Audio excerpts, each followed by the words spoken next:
Chapter 82. The Burglary. The day following that on which the conversation we have related took place, the Count of Monte Cristo set out for Auteuil, accompanied by Ali and several attendants, and also taking with him some horses whose qualities he was desirous of ascertaining. He was induced to undertake this journey, of which the day before he had not even thought, and which had not occurred to Andrea either, by the arrival of Bertuccio from Normandy with intelligence respecting the house and sloop. The house was ready, and the sloop, which had arrived a week before, lay at anchor in a small creek with her crew of 6 men, who had observed all the requisite formalities and were ready again to put to sea. The Count praised Bertuccio's zeal and ordered him to prepare for a speedy departure, as his stay in France would not be prolonged more than a month. "Now," said he, "I may require to go in one night from Paris to Treport. Let 8 fresh horses be in readiness on the road, which will enable me to go 50 leagues in 10 hours. "Your Highness had already expressed that wish," said Bertuccio, "and the horses are ready. I have bought them and stationed them myself at the most desirable posts, that is, in villages where no one generally stops." "That's well," said Monte Cristo. "I remain here a day or two, arrange accordingly." As Bertuccio was leaving the room to give the requisite orders, Baptistin opened the door. He held a letter on a silver waiter. "What are you doing here?" asked the Count, seeing him covered with dust. "I did not send for you, I think." Baptistin, without answering, approached the Count and presented the letter. "Important and urgent," said he. The Count opened the letter and read, "M. de Monte Cristo is apprised that this night a man will enter his house in the Champs-Élysées with the intention of carrying off some papers supposed to be in the secretary in the dressing-room. The Count's well-known courage will render unnecessary the aid of the police, whose interference might seriously affect him who sends this advice. The Count, by any opening from the bedroom, or by concealing himself in the dressing-room, would be able to defend his property himself. Many attendants or apparent precautions would prevent the villain from the attempt, and M. de Monte Cristo would lose the opportunity of discovering an enemy whom chance has revealed to him, who now sends this warning to the Count, a warning he might not be able to send another time if this first attempt should fail and another be made." The Count's first idea was that this was an artifice, a gross deception, to draw his attention from a minor danger in order to expose him to a greater. He was on the point of sending the letter to the commissary of police, notwithstanding the advice of his anonymous friend, or perhaps because of that advice, when suddenly the idea occurred to him that it might be some personal enemy, whom he alone should recognize, and over whom, if such were the case, he alone would gain any advantage, as Faisco had done over the Moor, who would have killed him. We know the Count's vigorous and daring mind, denying anything to be impossible, with that energy which marks the great man. From his past life, from his resolution to shrink from nothing, the Count had acquired an inconceivable relish for the contests in which he had engaged, sometimes against nature, that is to say, against God, and sometimes against the world, that is, against the devil. "They do not want my papers," said Monte Cristo. "They want to kill me. They are no robbers, but assassins. I will not allow the prefect of police to interfere with my private affairs. I am rich enough, forsooth, to distribute his authority on this occasion." The Count recalled Baptistin, who had left the room after delivering the letter. "Return to Paris," said he. "Assemble the servants who remain there. I want all my household at Auteuil." But will no one remain in the house, my lord? Asked Baptistin. Yes, the porter. My lord will remember that the lodge is at a distance from the house. Well, the house might be stripped without his hearing the least noise. By whom? By thieves. You are a fool, Baptistin. Thieves might strip the house. It would annoy me less than to be disobeyed. Baptistin bowed. You understand me, said the Count. Bring your comrades here, one and all, but let everything remain as usual. Only close the shutters of the ground floor. And those of the first floor? You know they are never closed. Go. The Count signified his intention of dining alone, and that no one but Ali should attend him. Having dined with his usual tranquillity and moderation, the Count, making a signal to Ali to follow him, went out by the side gate, and on reaching the Bois de Boulogne, turned, apparently without design, towards Paris, and at twilight found himself opposite his house in the Champs-Élysées. All was dark. One solitary feeble light was burning in the porter's lodge, about 40 paces distant from the house, as Baptistin had said. Monte Cristo leaned against a tree, and with that scrutinizing glance, which was so rarely deceived, looked up and down the avenue, examined the passers-by, and carefully looked down the neighboring streets, to see that no one was concealed. 10 minutes passed thus, and he was convinced that no one was watching him. He hastened to the side door with Ali, entered hurriedly, and by the servant's staircase, of which he had the key, gained his bedroom without opening or disarranging a single curtain, without even the porter having the slightest suspicion that the house, which he supposed empty, contained its chief occupant. Arrived in his bedroom, the Count motioned to Ali to stop. Then he passed into the dressing-room, which he examined. Everything appeared as usual, the precious secretary in its place and the key in the secretary. He double-locked it, took the key, returned to the bedroom door, removed the double staple of the bolt, and went in. Meanwhile, Ali had procured the arms the Count required, namely a short carbine and a pair of double-barreled pistols, with which sure an aim might be taken as with a single-barreled one. Thus armed, the Count held the lives of 5 men in his hands. It was about 9:30. The Count and Ali ate in haste a crust of bread and drank a glass of Spanish wine.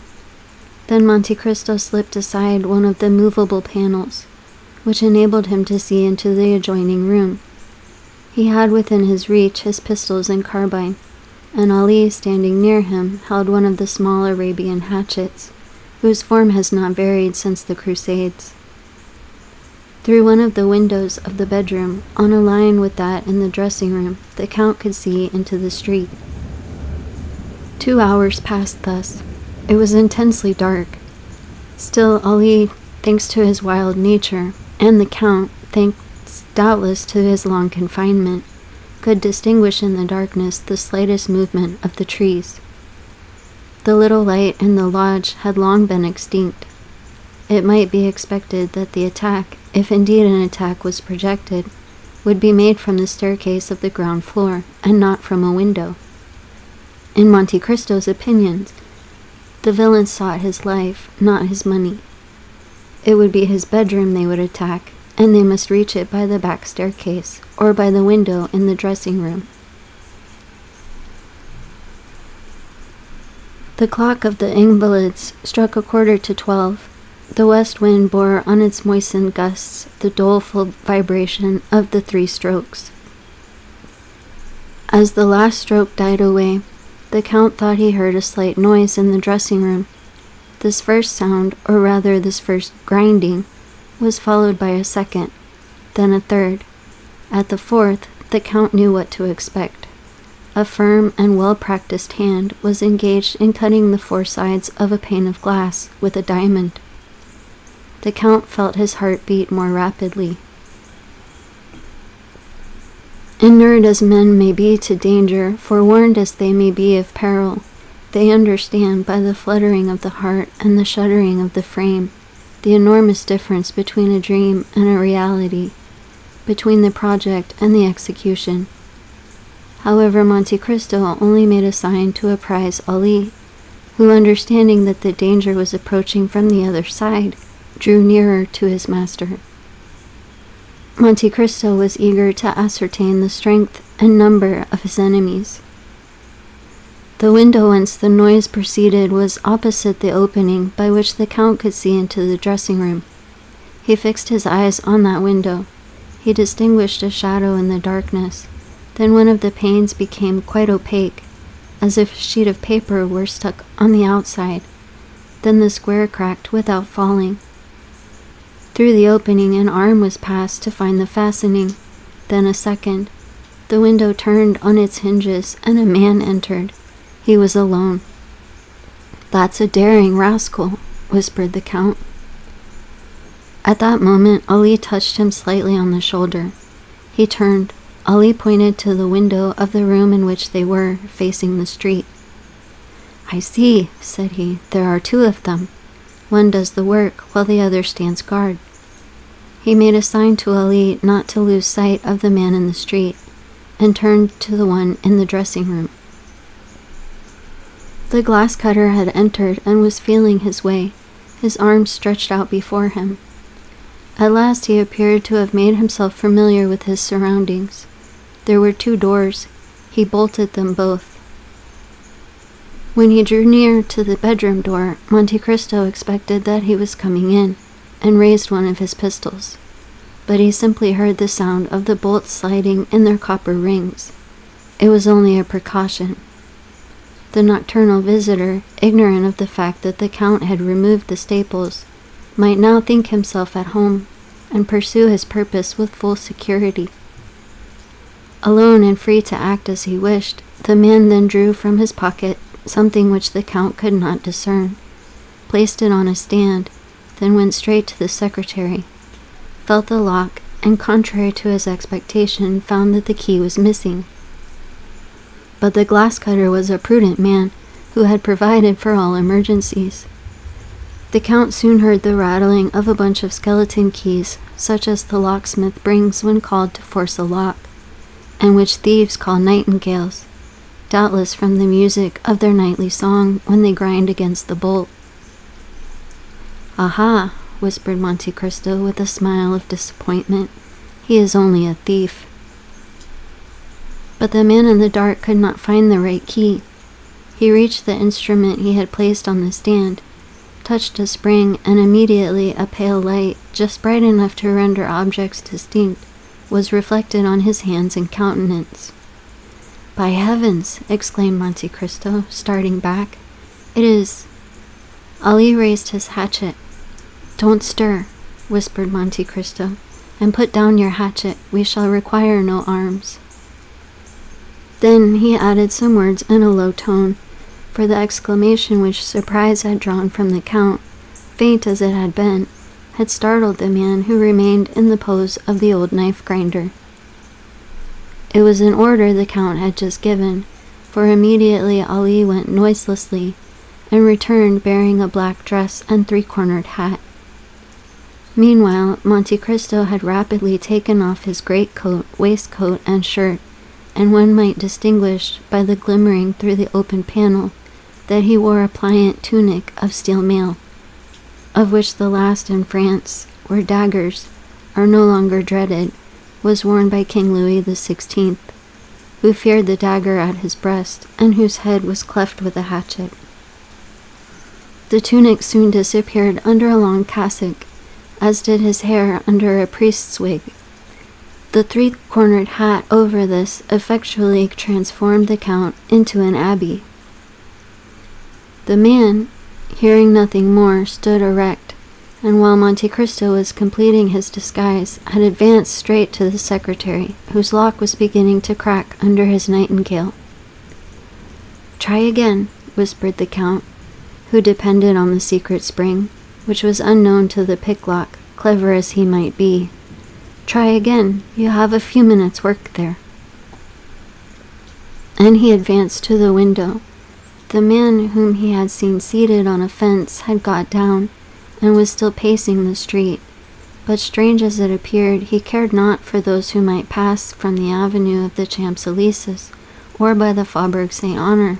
His attention was engrossed with what was passing at the Count's, and his only aim appeared to be to discern every movement in the dressing-room. Monte Cristo suddenly struck his finger on his forehead, and a smile passed over his lips. Then drawing near to Ali, he whispered, "Remain here, concealed in the dark, and whatever noise you hear, whatever passes, only come in or show yourself if I call you." Ali bowed in token of strict obedience. Monte Cristo then drew a lighted taper from a closet, and when the thief was deeply engaged with his lock, silently opened the door, taking care that the light should shine directly on his face. The door opened so quietly that the thief heard no sound, but to his astonishment the room was suddenly illuminated. He turned. "Ah, good evening, my dear M. Caderousse," said Monte Cristo. "What are you doing here at such an hour?" "The Abbé Busoni!" exclaimed Caderousse, and not knowing how this strange apparition could have entered when he had bolted the doors, he let fall his bunch of keys, and remained motionless and stupefied. The Count placed himself between Caderousse and the window, thus cutting off from the thief his only chance of retreat. "The Abbé Busoni!" repeated Caderousse, fixing his haggard gaze on the Count. "Yes, undoubtedly, the Abbé Busoni himself," replied Monte Cristo, "and I am very glad you recognize me, dear M. Caderousse. It proves you have a good memory, for it must be about 10 years since we last met." This calmness of Busoni, combined with his irony and boldness, staggered Caderousse. The Abbé," murmured he, clenching his fists and his teeth chattering. "So you would rob the Count of Monte Cristo?" continued the false abbé. "Reverend sir," murmured Caderousse, seeking to regain the window, which the Count pitilessly blocked. "Reverend sir, I don't know. Believe me, I take my oath." "A pane of glass out," continued the Count, "a dark lantern, a bunch of false keys, a secretary half forced. It is tolerably evident." Caderousse was choking. He looked around for some corner to hide in, some way of escape. Come, continued the Count, "I see you are still the same, an assassin." "Reverend sir, since you know everything, you know it was not I, it was La Carconte. That was proved at the trial, since I was only condemned to the galleys." "Is your time then expired, since I find you in a fair way to return there?" "No, reverend sir, I have been liberated by someone." "That someone has done society a great kindness." "Ah," said Caderousse, "I had promised." "And you are breaking your promise," interrupted Monte Cristo. "Alas, yes," said Caderousse very uneasily. "A bad relapse, that will lead you, if I mistake not, to the Place des Grèves. So much the worse, so much the worse. Diavolo, as they say in my country." "Reverend sir, I am impelled. Every criminal says the same thing. Poverty, pshaw," said Busoni disdainfully. "Poverty may make a man beg, steal a loaf of bread at a baker's door, but not cause him to open a secretary in a house supposed to be inhabited. And when the jeweler Johannes had just paid you 45,000 francs for the diamond I had given you, and you killed him to get the diamond and the money both, was that also poverty?" "Pardon, reverend sir," said Caderousse. "You have saved my life once, save me again." "That is but poor encouragement." "Are you alone, reverend sir, or have you their soldiers ready to seize me?" "I am alone," said the abbé, "and I will again have pity on you, and will let you escape, at the risk of the fresh miseries my weakness may lead to, if you tell me the truth." "Ah, reverend sir," cried Caderousse, clasping his hands and drawing nearer to Monte Cristo, "I may indeed say you are my deliverer." You mean to say you have been freed from confinement? Yes, that is true, Reverend Sir. Who was your liberator? An Englishman. What was his name? Lord Wilmore. I know him. I shall know if you lie. Ah, Reverend Sir, I tell you the simple truth. Was this Englishman protecting you? No, not me, but a young Corsican, my companion. What was this young Corsican's name? Benedetto. Is that his Christian name? He had no other, he was a foundling. Then this young man escaped with you? He did. In what way? We were working at St. Mandrier, near Toulon. Do you know of St. Mandrier? I do. In the hour of rest between noon and 1 o'clock, galley slaves having a nap after dinner, we may well pity the poor fellows, said the abbé. Nay, said Cataraus, one can't always work, one is not a dog. So much better for the dogs, said Monte Cristo. While the rest slept then, we went away a short distance. We severed our fetters with a file the Englishman had given us, and swam away. And what has become of this Benedetto? I don't know. You ought to know. No, in truth, we parted at Hyères. And to give more weight to his protestation, Cataraus advanced another step towards the abbé, who remained motionless in his place, as calm as ever, and pursuing his interrogation. You lie, said the Abbé Busoni, with a tone of irresistible authority. Reverend Sir, you lie. This man is still your friend, and you, perhaps, make use of him as your accomplice. Oh, Reverend Sir, since you left Toulon, what have you lived on? Answer me. On what I could get. You lie, repeated the abbé a third time, with still more imperative tone. Cataraus, terrified, looked at the count. You have lived on the money he has given you. True, said Cataraus. Benedetto has become the son of a great lord. How can he be the son of a great lord? A natural son. And what is that great lord's name? The Count of Monte Cristo, the very same in whose house we are. Benedetto, the Count's son? Replied Monte Cristo, astonished in his turn.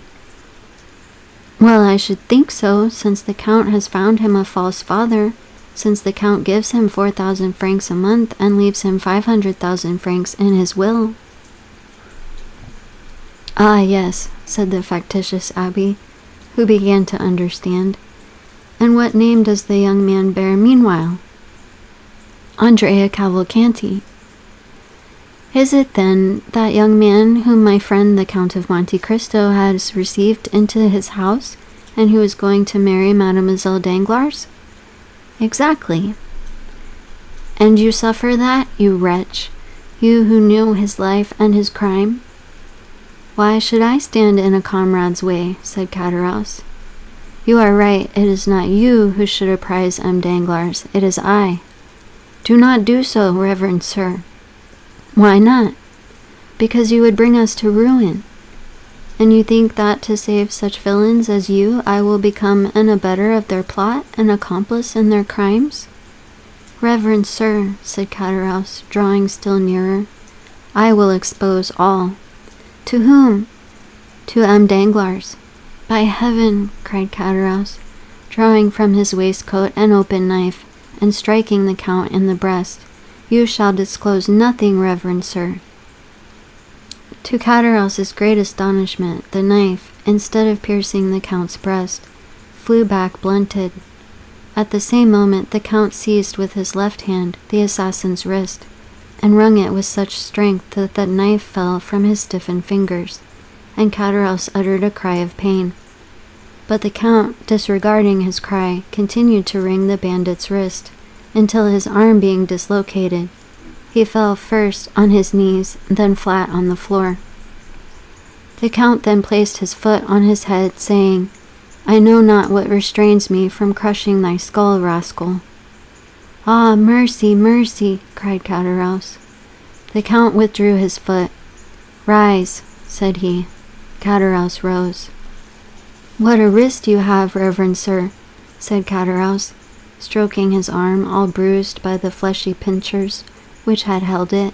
What a wrist! Silence. God gives me strength to overcome a wild beast like you. In the name of that God I act. Remember that, wretch.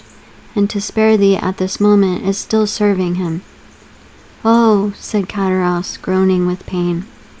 Take this pen and paper and write what I dictate. I don't know how to write, reverend sir. You lie. Take this pen and write. Cataraus, awed by the superior power of the abbey, sat down and wrote. Sir, the man whom you are receiving at your house and to whom you intend to marry your daughter is a felon who escaped with me from confinement at Toulon. He was number 59 and I number 58. He was called Benedetto, but he is ignorant of his real name, having never known his parents. Sign it, continued the Count. But would you ruin me? If I sought your ruin, fool, I should drag you to the first guardhouse. Besides, when that note is delivered, in all probability, you will have no more to fear. Sign it, then. Cataraus signed it. The address, to Monsieur the Baron Danglars, banker, Rue de la Chasse d'Antin. Cataraus wrote the address. The abbé took the note. Now, said he, that suffices. Be gone. Which way? The way you came. You wish me to get out at that window? You got in very well. Oh, you have some design against me, reverend sir. Idiot, what design can I have? Why then not let me out by the door? What would be the advantage of waking the porter? Ah, reverend sir, tell me, do you wish me dead? I wish what God wills. But swear that you will not strike me as I go down. Cowardly fool. What do you intend doing with me? I ask you, what can I do? I have tried to make you a happy man, and you have turned out a murderer. Oh, monsieur, said Cataraus, make one more attempt, try me once more. I will, said the Count. Listen, you know if I may be relied on. Yes, said Cataraus. If you arrive safely at home, what have I to fear except from you? If you reach your home safely, leave Paris, leave France, and wherever you may be, so long as you conduct yourself well, I will send you a small annuity. For if you return home safely, then, asked Cataraus, shuddering, then I shall believe God has forgiven you, and I will forgive you too.